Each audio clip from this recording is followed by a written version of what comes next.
Good old Genesis chapter 38. This is one of my favorite ones. This one talks about Judah, and like we went from this whole story on Joseph becoming a slave with his jealous brothers and him having the dream. Y'all remember that? We had just finished Genesis chapter 37. And Genesis chapter 37 was interesting because it looked into the story of Joseph, who was like this favored son, the favorite son actually of Jacob, and he's blessed with being able to have dreams, prophetic dreams, and be able to interpret them. And he had these dreams that he was going to be kind of the authority figure among some of the brothers, and the brothers didn't like that story when they heard about it, and they wanted to kind of him. And then rather than doing that, they came up with this grand idea to make it look like he was they sold him into slavery. They ripped off his clothes, sold him into slavery. They dipped the clothes into the blood of animals, and then they provided the outfit to Jacob, who went into really big depression over it.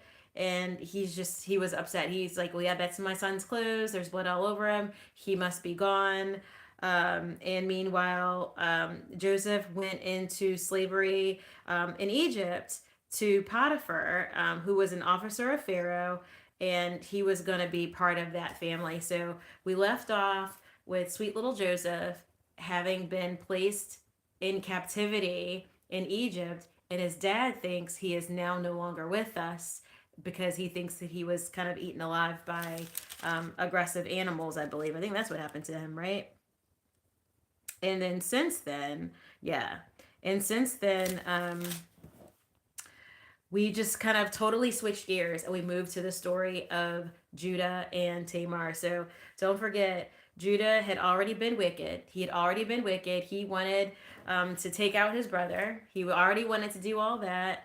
And now that, Joseph, his brother, was now kind of out the way, he's become kind of the leader of the family, of the brothers. He's kind of like taken his reins, and he decides that he wants to go have a wife.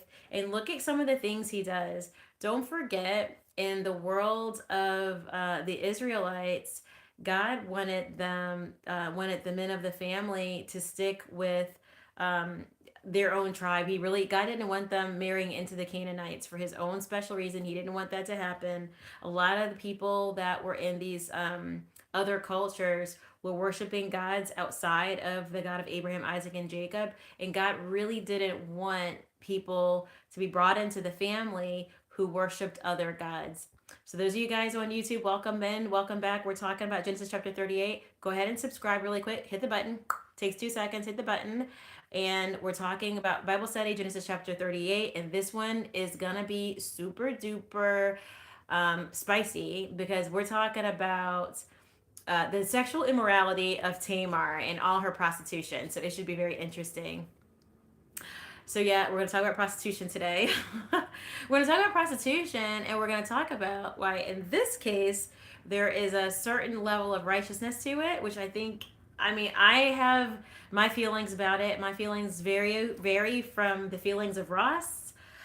Ross is supporting it in this case, but I am not. Okay, I'll just say it right now. I am not. I'm not supporting it, and I'll tell you why I don't support it. But I see the point. I see what they're trying to go with it, but I'm not supporting it.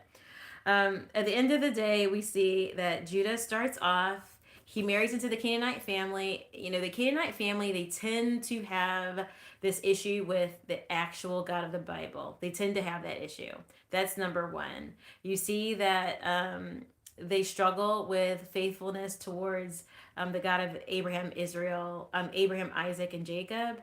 And so, they're worshiping other gods and they're doing all these interesting rituals, and it just doesn't line up for people who are Bible believing, kind of Christian, like, soon to be followers of Jesus after he comes type people. It doesn't really line up with all those things. So there was like, God really didn't want that for his people. He wanted them to stay, holy, focused on him, praising him and not getting distracted with other things. So that's kind of the reason why God really didn't want people, his holy people, messing around with the Canaanites. He thought that that would be a distraction.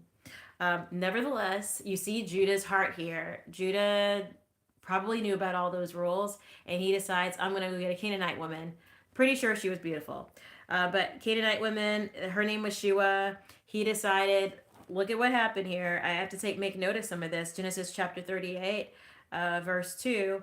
It says, he took her and he went into her. So a lot of times the Bible will talk about sexual activity and they'll say the person went into them or he knew them. That's how they usually describe that. So he went into her. She conceived and bore a son, and he called his name She conceived again, and she bore a son, and she called his name Onan.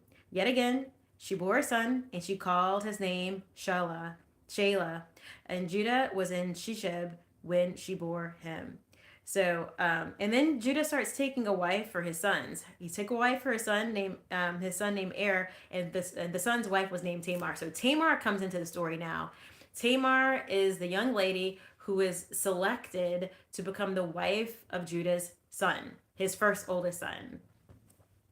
For some reason, this son was described as wicked. They don't give all the details, but he was wicked in the sight of the Lord, and the Lord put him to death. So what's interesting about these times is look at how God just didn't play around with folk. So we were talking earlier about, was it yesterday we were talking about repentance? Should we repent if we're angry, blah, blah, blah. And I'm like, I think so. I think we should, because we serve a God who also understands when it's time to like have vengeance against someone. He does know how to do that. Now he's super merciful and all these things with us. And he's like been merciful, loving, and lenient toward us. But that's because we have our sins covered by the blood of Jesus. So he doesn't have to like necessarily go through this whole process of taking us out, etc. You know, for God, whatever God's reasons, he was putting people to death back here for this wickedness. So there's some wickedness he just was not having. You know, during the time of Noah's Ark, he cleared out the whole population and left 8 people. You know, there are certain times, you know, Sodom and Gomorrah, he's taking out a whole town. You know, there are certain times he was closing things down. He was shutting things down. And this is where he didn't play. You know, Ananias and Sapphira, he took them out for lying to the Holy Spirit. I mean, there were times where God literally didn't play. And that is New Testament, actually, Ananias and Sapphira. But I will say, here, he took out the first son. It doesn't describe what his son did, but it does talk about the wickedness. So I thought that was interesting. And then it kind of goes into the idea of Levirate law, which is an interesting law because that law at that time was a law that was there to appeal to keep women safe from harm. So, like, look at us right now. Let's just talk about current society right now. When women now get pregnant and they kind of get left, and we can't find the guy or can't identify the guy, and there's no baby daddy or he doesn't want to pay, it's just the woman just out there struggling and taking care of her kids, you know, or the woman is out there like looking to try to see if she can not have the kids. You know, you talk about the you know, Planned Parenthood stuff, right? You know, it's one or the other going on. Either the woman is left without adequate support, you know, she's depending on the community in terms of like you know, community incentives, etc., to help support her, which are limited at best, you know, or she's dependent on the man to help her out, and some men are helping and some men are not. That's just how it goes, right? So this Levirate law was meant to prevent a lot of that. If you guys can kind of get that, the Levirate law at that time, they didn't want women to be like childless widows, because then who's going to take care of that woman? Who at this time women were not like working heavily and all these things. So who's going to take care of these women? You can't have a bunch of widowed, you know, women out on the street with no son or daughter to kind of help protect and provide and take care of them. These women are getting older, they're not going to be able to take care of themselves, and there's no one to look after them. Eventually their parents die, and these women are going to get older. What are we going to do in society with these women who are childless widows? So that was something that their law actually was trying to protect women from becoming a childless widow, where there's no one looking out for you, but you're getting older, because you know, it's not like they had like old folks homes. You guys see that? So that law was there to protect women from just having no shelter, no provision, just being out there on the street, you know, desperate, having to sell their bodies and stuff. Like, that's not what they wanted. So they were trying to protect them by making sure that if a woman married into a family, the idea, if she married in and she never had a baby, The idea was that, okay, the first husband dies. Okay, what other available man in the household could take on this woman to become like a husband and to father children so that she could carry on the family line, have children, and eventually have someone to help take care and provide for her, make sure that she's okay and not just off on the corner hanging out desperate. That's what this law actually was for. So when she first husband died because he was wicked, the law says she should be passed to the next available um, man in the family so that she could be married and provide and have children placed in her womb so that she can have that. And that was security. That was a security thing. Y'all, wouldn't it be so nice if, like, as women, let's just talk for a second, if we had some security in life? Like, look at us over here struggling, paying all these bills, living life like this, and like, we gotta worry, we gotta fend for ourselves. But Levirate law didn't have them all fending for themselves. I mean, that's just kind of cool. I mean, it's kind of rough in some ways if you don't, if you marry into a family and all the men are not what your cup of tea. But at least you're not out there dangling and having nothing, right? You're not desperate. So she was supposed to pass from the first son to the second, right? She goes to the second son, and it literally talks about the second son doing self gratification. We won't get too explicit, but he was supposed to put a baby inside of her, but instead he was gratifying himself with her and then spilling the semen on the ground. We'll leave it at that. You guys know how that happens. We'll leave it at that. And this angered God. Whew. Let's read that really quick because that's really bad. Yeah, so when he did all that, it says that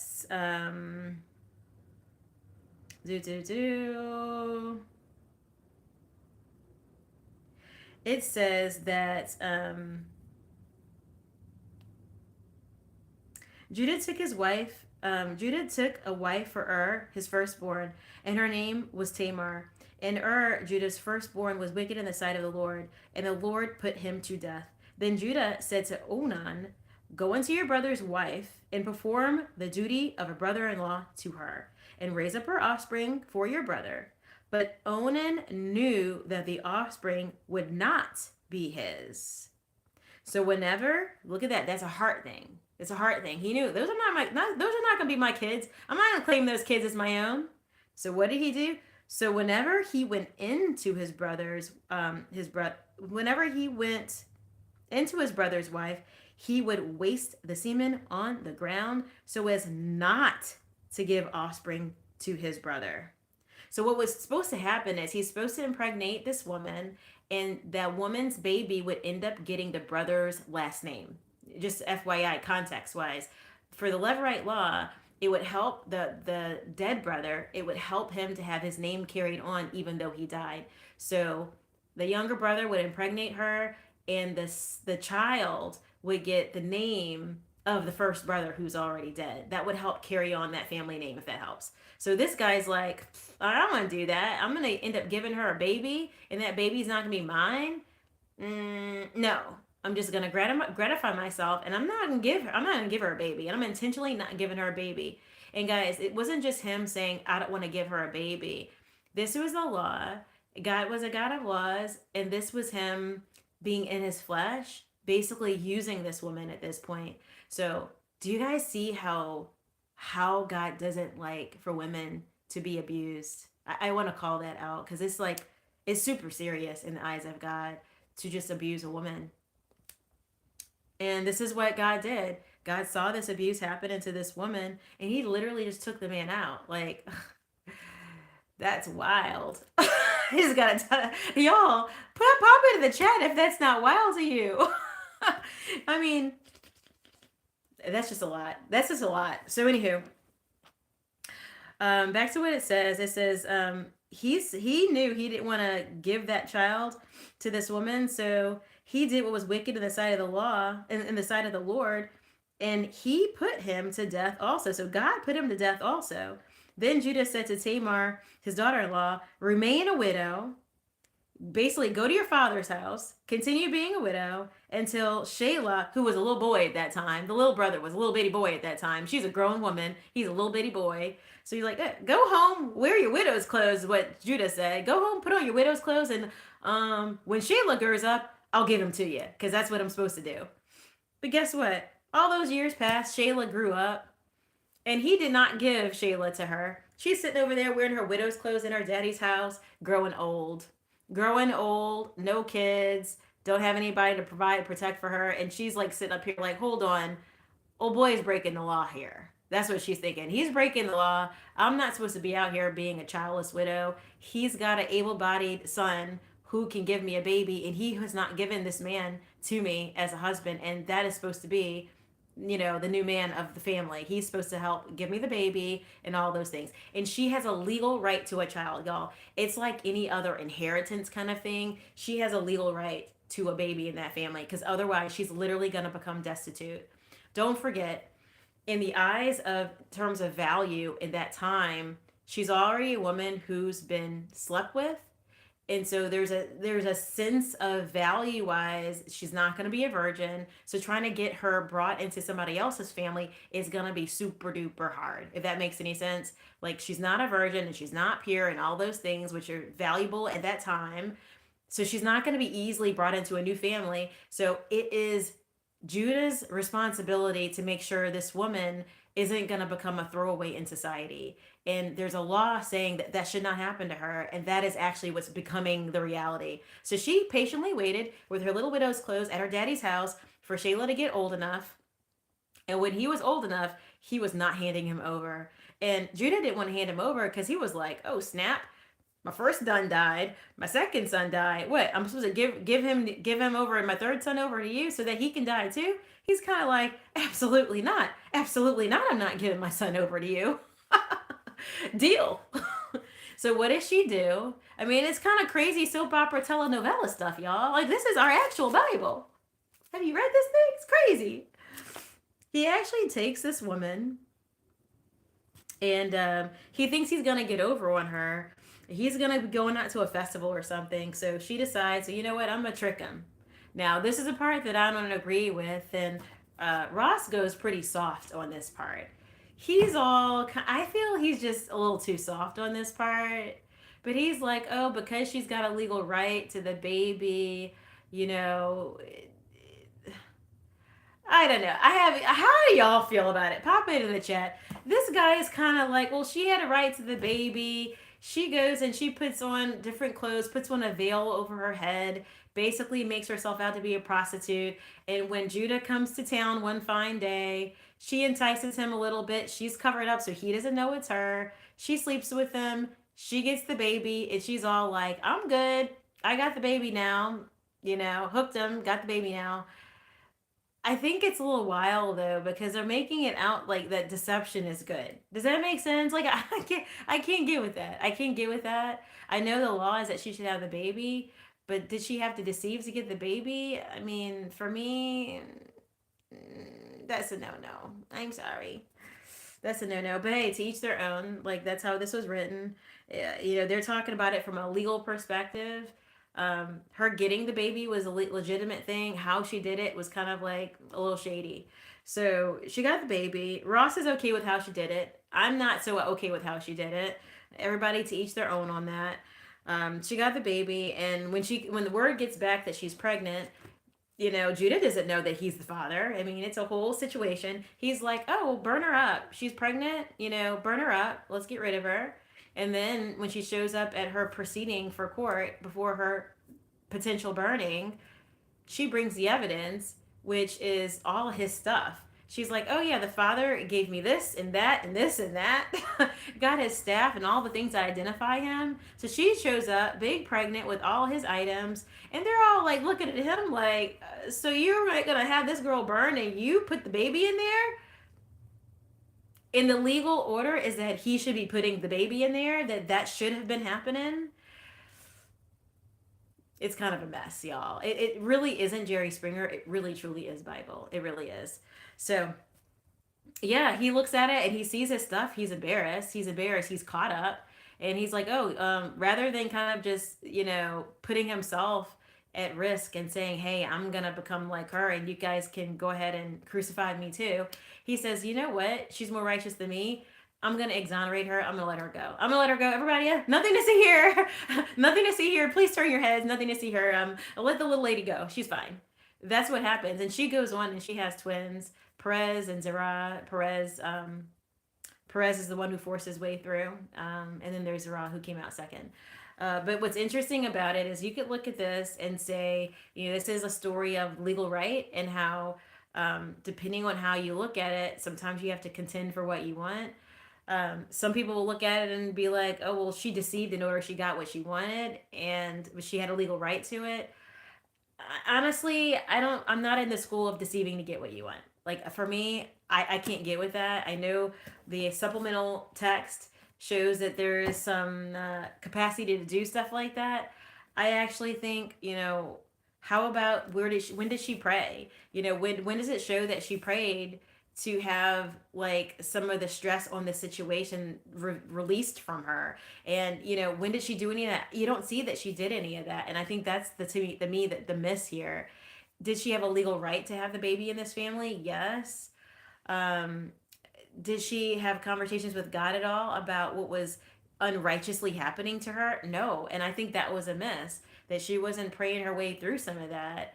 So for me, I don't think how she went by it was right. But what's interesting is that the law legally was still on her side. And so she was allowed to have this baby and nothing could bad happen to her. And so if things happened the way they should have, actually, Judah should have given his youngest son, should have given Shayla to her, is what should have happened. Shayla should have gone to her. He should have made her pregnant, and that should have been the end of that situation. Um, if he, died off or something, then and she still didn't have herself a baby, then Judah was supposed to do that. If his all of his sons were gone, he was supposed to make sure that that woman had that baby. So he was like the final authority to make sure that girl had that baby. So I just find it all interesting. One second, it looks like um, TikTok is doing TikTok stuff. You guys can come over to Victory Life Podcast 7603 on YouTube. I'm going to like really quickly try to resume this thing. Um, Give me one second. I'm gonna resume it. Let's see.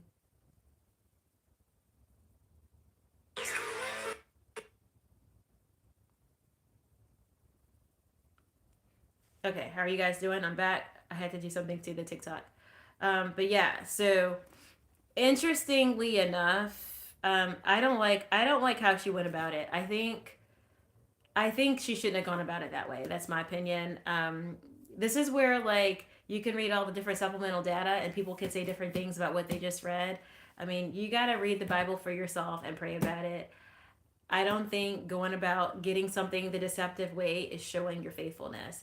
I think the faithfulness would have been to go to God and pray about it and say, God, this person has come against me and they're deceiving me, and be led by the Spirit of God in how you handle like the next steps. That's what I didn't see her do here. I just saw her, you know, deceive him, put on a veil, and then commit an act that was basically outside of a wedding vow. Like, commit an act of deception. He wasn't like willingly going to get her pregnant. She played on his flesh and deceived him.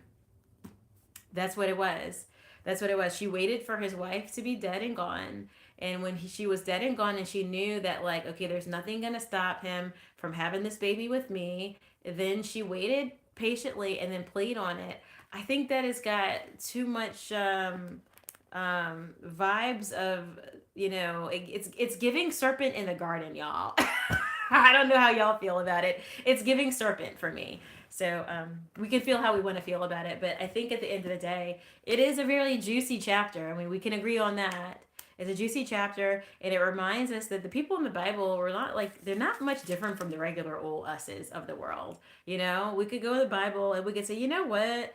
Um, they did some rotten stuff too, and this was back in the biblical time. So, it is what it is. I mean, at the end of the day, here's what I would say about it. Where they kind of like didn't really touch on is, this is the family line that continued to where Jesus Christ actually was born. So when you think about it, God used people who are broken people, who were liars and deceivers. He used them to carry out his plan. So I think earlier someone asked the question about the plans of God. if we could have our blessings blocked. Someone asked that question earlier. I'm not sure who asked it, but it was a good question. Can we have our blessings blocked? Um, because of, can God block our blessings? I think the answer is yes. God can either block our blessings or allow our blessings. He can do whatever He wants whenever He wants. I would say the reason why this all went through is because at the end of the day, God had already pre selected that it would be Tamar's womb who would bear these twins. He already had designed that it would be Tamar who was going to develop these twins. So he just allowed all the things to fall into place the way he wanted to, when he wanted to. He was still in control. I don't like the deception factor, but I honestly think that if she wouldn't have deceived, if it was God's plan, I think it would have still come to fruition, and she would have had to force it. I mean, because we think about it, Jacob did a whole lot of like lying to his brother Esau just, a few chapters ago. Jacob was lying for a living to Esau, lying to his dad, trying to steal the blessing and the seed, and it was already decided that the inheritance was going to pass through him. So Jacob did all this sneaking and lying and just made a mess for himself, but that blessing was already going to go to him. When you think about Eve in the garden, Eve was already made in the image and likeness of God. And the serpent's over there, well, eat this and you're going to be just like God. Eat this and you'll be just like God. You're going to be wise like Him. You're going to this and you're going to be that. It's like God already made her like Him. She didn't need to eat an apple at all. Does that make sense? So we're seeing this common theme where the deception and the lie is that you can do something and change what God has for you, when in fact, that shows our faithlessness. And the faithfulness would be to just say, I'm going to pray to God. I'm going to talk to God. I'm going to remind God and remind Him of His promises for me. And then I'm going to sit a little bit and I'm going to wait. And I'm going to remind God and I'm going to sit and wait. And I'm going to let Him work these things out for me. I think that's a more faithful move. And it's a move that shows better character than veiling yourself and doing the prostitution. Although I'm not going to judge her for doing it that way. Hey, she got it done. We got Jesus. But at the end of the day, do you know what I mean? Like, we seeing this thing over and over again where there's a comparison between how we do right versus how we do wrong. You can still get to God's plan, and we don't have to do all this wrong. I mean, Abraham waited. Abraham wanted a son for a long time, and he waited and waited 25 years. He waited 25 years waiting on God. Eventually, they did the Ishmael thing, but he did wait 25 years. What's interesting, they don't tell us how many years Tamar waited, but she had to have waited some years because Shelah was like a little boy at first, and he had to grow up and become a man before she could actually have an opportunity to marry him. So she did wait some years in the process. And I don't know if it was 25, because she was still childbearing years, right? Probably it was like 5 or 10 years she waited, and this boy is grown, and he didn't get given to her. They didn't get set up. So I find it all weird and interesting. But anywho, hope you guys like that one. That was a weird one. That was like a telenovela. That's my telenovela story in the Bible. Genesis chapter 38. Hopefully you guys like that one. If you guys have questions, pop them in the chats.